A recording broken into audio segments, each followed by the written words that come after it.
Iya, Terima kasih untuk kesaksian pujian dari pelekat PKP yang berjudul Jam Kehidupan. Bapak Ibu, saudara-saudara yang dikasihi Tuhan, kita akan masuk dalam pemberitaan firman Tuhan pada saat ini di Minggu Pemuliaan Yesus Kristus. Mari sebelumnya kita naikkan hati dan pikiran kita berdoa. Kita berdoa. Bapa di sorga, dalam Yesus Tuhan, siapa kami sehingga kami diperkenankan ada di hadapan-Mu, menghampiri tahta kemuliaan-Mu. Kami yang berdosa Engkau layakan untuk ada di hadapan-Mu, memuji, menyembah dan memuliakan nama Tuhan. Belas kasihan Tuhanlah yang sudah memberkati kami sehingga kami anak-anak-Mu akan membaca, mendengar dan merenungkan firman-Mu sebagai obat, sebagai kekuatan, sebagai imun hidup rohani kami, agar iman kami semakin sehat, semakin kuat, bertumbuh di dalam Tuhan. Roh Allah bekerja di antara kami. Nyatakan isi hati-Mu dalam Yesus Tuhan Juru Selamat kami. Kami sudah berdoa. Amin. Iya, Bapak Ibu yang dikasihi Tuhan Yesus Kristus, kita siapkan bacaan kita dulu. Dari kitab Perjanjian Lama, Yoel pasalnya yang pertama, ayat 1 sampai ayatnya yang ke-12. Kita Perjanjian Lama, Yoel pasal 1 ayat 1 sampai 12. Kalau sudah ketemu, saya undang kita semua bangkit berdiri. Marilah kita berdiri untuk mendengar firman Tuhan dari Alkitab. Bacaan Alkitab hari ini terambil dari Perjanjian Lama, Yoel pasal 1 ayat 1 sampai 12 yang menyatakan, firman Tuhan yang datang kepada Yoel bin Petuel. Tulah belalang sebagai hukuman Tuhan. Dengarlah ini hai para tua-tua, pasanglah telinga hai seluruh penduduk negeri. Pernahkah terjadi seperti ini dalam zamanmu atau dalam zaman nenek moyangmu? Ceritakanlah tentang itu kepada anak-anakmu. Dan biarlah anak-anakmu menceritakan kepada anak-anak mereka, dan anak-anak mereka kepada angkatan yang kemudian. Apa yang ditinggalkan belalang pengerik telah dimakan belalang pindahan. Apa yang ditinggalkan belalang pindahan telah dimakan belalang pelompat. Dan apa yang ditinggalkan belalang pelompat telah dimakan belalang pelahap. Bangunlah hai pemabuk, dan menangislah. Merataplah hai semua peminum anggur, karena anggur baru, sebab sudah dirampas dari mulutmu anggur itu. Sebab maju menyerang negeriku suatu bangsa yang kuat dan tidak terbilang banyaknya. Giginya bagaikan gigi singa, dan taringnya bagaikan taring singa betina. Telah dibuatnya pohon anggurku menjadi musnah, dan pohon araku menjadi buntung. Dikelupasnya kulitnya sama sekali, dan dilemparkannya sehingga carang-carangnya menjadi putih. Merataplah seperti anak dara yang berlilitkan kain kabung, karena mempelai kekasih masa mudanya. Korban sajian dan korban curahan sudah lenyap di rumah Tuhan, dan berkabunglah para imam. Ya, ini pelayan-pelayan Tuhan. Ladang sudah musnah, tanah berkabung, sebab gandum sudah musnah, buah anggur sudah kering, minyak sudah menipis. Para petani menjadi malu, tukang-tukang kebun anggur meratap karena gandum dan karena jelai, sebab sudah musnah panen ladang.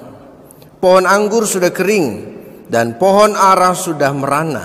Pohon delima juga pohon korma dan pohon apel, segala pohon di padang sudah mengering, sudah kegirangan melayu dari antara anak-anak manusia.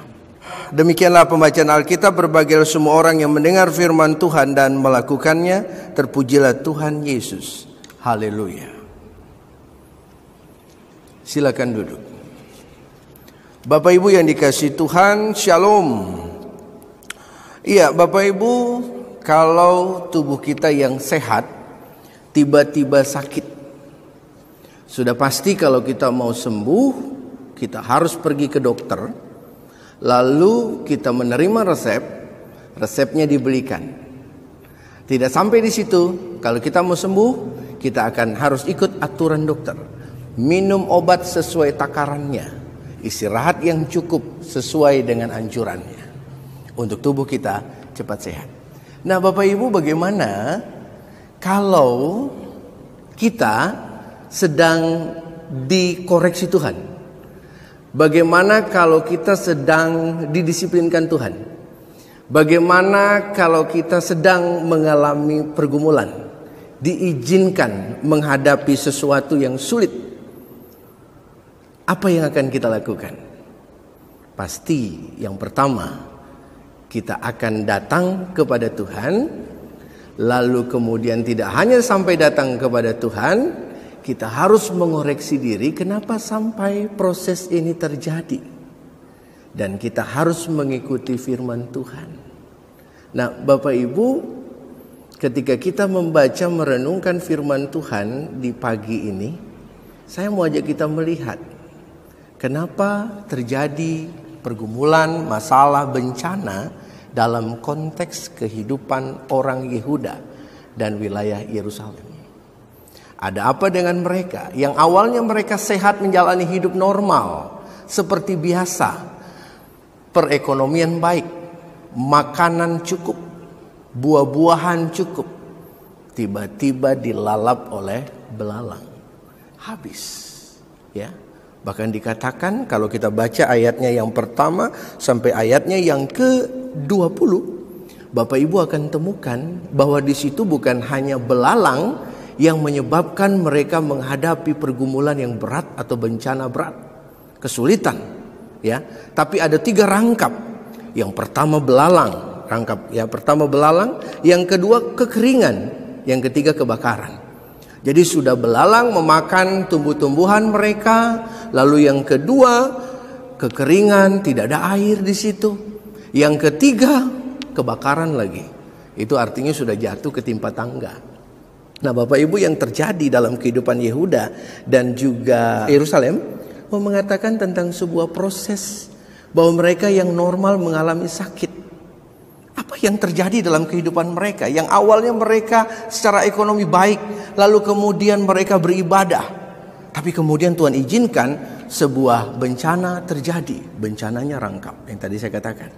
Ya. Bahkan mau mengatakan dia menyerang, bencana itu menyerang ekonomi mereka dan juga menyerang bait Allah. Menyerang bait Allah kenapa? Karena rumah Allah pun sepi. Karena tidak ada lagi imam-imam yang bekerja di rumah Tuhan. Kenapa? Karena tidak ada orang yang membawa persepuluhan, makanan, ya, untuk mendukung pelayanan di rumah Tuhan. Dan tidak ada yang beribadah lagi ke rumah Tuhan. Karena kelaparan sudah luar biasa. Bapak Ibu yang dikasihi Tuhan, situasi ini mau dilihat oleh Yoel sebagai sebuah kritik terhadap sikap hidup mereka. Ketika mereka yang dari awal sehat kemudian mengalami sakit, ada apa? Apa yang mereka lakukan? Yang pertama, yang mau dilakukan melalui proses yang Tuhan percayakan yang terjadi dalam hidup mereka, bencana ini, ya, adalah kehidupan mereka yang beribadah palsu di hadapan Tuhan. Mereka beribadah kepada Tuhan, tapi palsu ibadahnya. Mereka hanya melakukan kewajiban, tapi cara hidup mereka tidak menunjukkan apa yang Tuhan mau. Sehingga mereka mengalami penderitaan seperti itu. Mereka hanya mempunyai cara-cara ibadah yang dari pandangan orang menyenangkan, baik dan luar biasa. Tetapi pada dasarnya itu semua sudah palsu. Ketika kalau mereka beribadah di rumah Tuhan itu kepalsuan, maka pasti cara hidup mereka juga palsu. Jadi Yoel mau mengatakan sebuah catatan bahwa apa yang terjadi padamu, ya, harus menjadi catatan perenungan. Kenapa yang baik, yang sehat tiba-tiba kamu mengalami proses itu? Sebuah refleksi yang harus mereka lakukan. Ya, ternyata hubungan mereka dengan Tuhan tidak baik. Karena apa? Karena tadi menyembah berhala, ibadah mereka palsu, lalu kemudian perilaku mereka tidak benar di hadapan Tuhan. Caranya, kalau mereka mau sembuh, mau dipulihkan oleh Tuhan, apa yang harus mereka lakukan? Dalam catatan di Yoel pasal 1 ayatnya yang ke-14 sama Yoel 2 ayatnya yang ke-12 mau mengatakan untuk pemulihan obatnya ada. Obat yang manjur ada. Yang pertama ayat 14. Yoel 1 ayat 14. Adakanlah puasa yang kudus, maklumkanlah perkumpulan raya, kumpulkanlah para tua-tua dan seluruh penduduk negeri ke rumah Tuhan. Jadi rumah Tuhan kosong, kemudian dipanggil untuk mengisi rumah Tuhan Allahmu, dan berteriaklah kepada Tuhan. Jadi semua dipanggil, semua rakyat, semua orang umat datang ke rumah Tuhan, sama-sama berpuasa. Puasa di sini bukan hanya bicara tidak makan, tidak minum, tapi menghentikan semua yang tidak baik, tidak berkenan di hadapan Tuhan, dan semua berseru kepada Tuhan. Ya, ini obat pengantar untuk mengalami pemulihan. Dan kalau kita lihat Yoel pasal 2 ayat 12, ini mau mengatakan begini, ayat 12. Tetapi sekarang juga demikianlah firman Tuhan, berbaliklah kepadaku dengan segenap hatimu, dengan berpuasa, dengan menangis, dan dengan mengadu.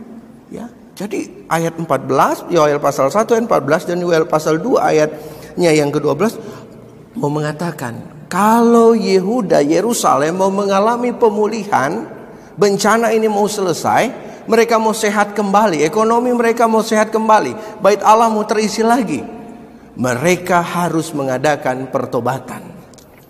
Itu obat pemulihan bagi mereka. Mereka harus datang berseru kepada Tuhan, dan Tuhan akan menjawab mereka. Apa yang menjadi pengalaman mereka ketika mereka menghadapi bencana, membuat mereka, bencana belalangnya membuat mereka mengalami penderitaan yang luar biasa. Ya, sudah pasti kelaparan yang luar biasa.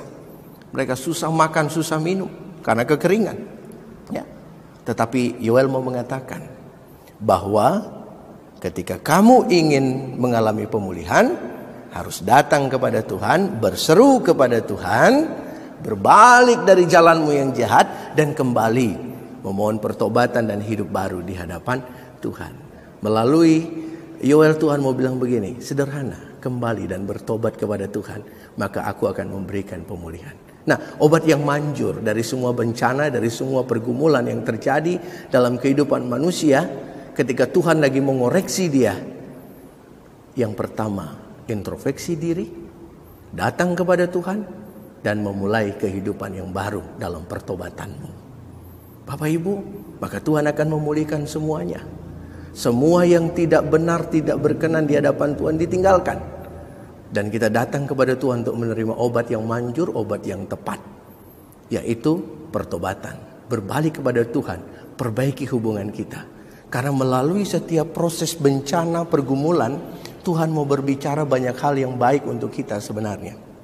Tuhan menyayangkan kita, mengasihi kita. Dia ingin kita kembali melalui berbagai macam proses itu.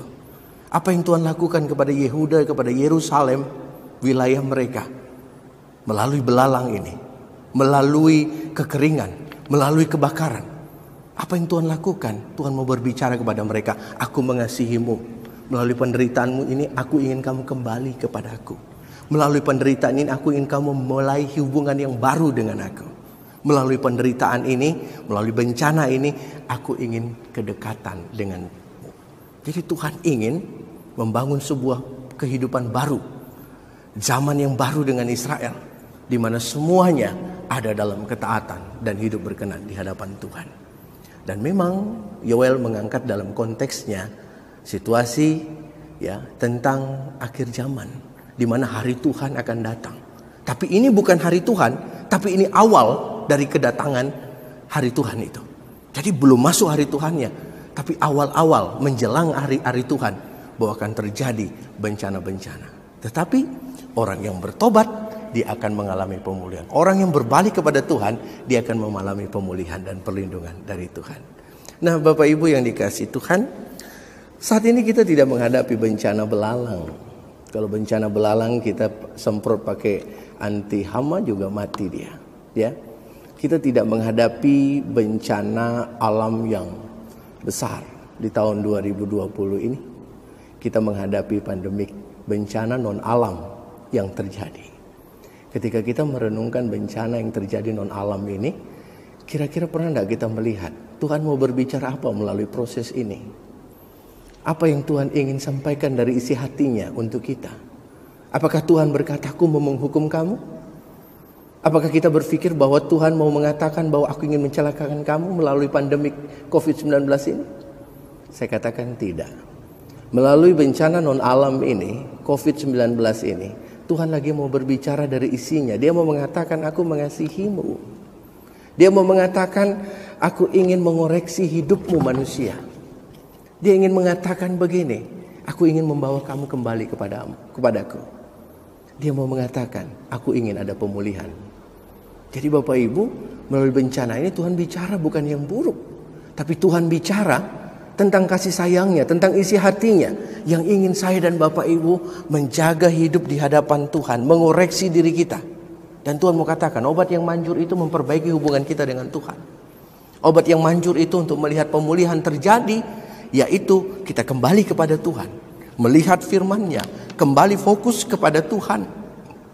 Dan menjalani cara-cara hidup yang Tuhan perkenankan. Buang itu kepalsuan. Buang itu ketidakbenaran. Semua kita mulai dari hati kita. Kita mau mengatakan bahwa Yesus tinggal di hati kita. Hidup kita hanya di dalam Tuhan. Sehingga di dalam hidup kita yang baru, yang Tuhan berikan dalam pemulihan-pemulihan kita, Tuhan mau mengatakan sebuah hubungan yang baru antara saya dengan Tuhan, Tuhan dengan saya. Dan ketika hal itu terjadi, maka pemulihan juga harus terjadi antara saya dan juga sesama saya. Dan Bapak Ibu, ketika proses yang kita alami bersama dalam pandemik COVID-19 ini, kita mau belajar juga. Tidak hanya bagaimana Tuhan berbicara kepada kita dalam kasih-Nya untuk membawa kita kembali. Tapi kita juga mau belajar dan melihat bahwa bencana non-alam ini mau mengarahkan kita bahwa manusia itu ada dalam genggaman Tuhan. Semuanya dalam kontrol Tuhan. Dan kita sebagai manusia harus mencari semua apa yang Tuhan maksudkan, inginkan, tunjukkan kepada kita. Hal-hal yang baik yang perlu kita teruskan beritakan kepada sesama. Kalau tadi yang pertama isi hati Tuhan ingin kita berbalik, maka yang kedua adalah ketika kita merenungkan semua proses yang terjadi, kebaikan Tuhan itu harus kita beritakan kepada sesama kita. Itu sebagai berita positif. Ya, bukan kita bicara bahwa COVID ini nanti akan buat kamu mati, kamu menderita. Ya, memang itu sudah real namanya penyakit. Bukan hanya COVID, yang lain juga bisa buat orang menderita dan mati. Tapi bagaimana kita memberitakan sesuatu yang baik, yang positif melalui refleksi iman kita dengan Tuhan. Bahwa Tuhan ingin memulihkan kita dari berbagai macam proses yang terjadi. Ya, ketika kita mau kembali dalam hubungan dengan Tuhan. Lalu kemudian apa yang kita lakukan yang kedua? Yang kita lakukan kedua adalah dalam refleksi kita membawa sebuah pemberitaan yang positif. Ya, bahwa kabar sukacita bahwa Tuhan melalui proses ini mengasihi sesama kita dan Tuhan ingin supaya mereka juga kembali kepada Tuhan. Nah, Bapak Ibu, mari kita renungkan di minggu pemuliaan Tuhan Yesus ke sorga ini, bahwa Yesus yang naik ke sorga, dia menjadi raja.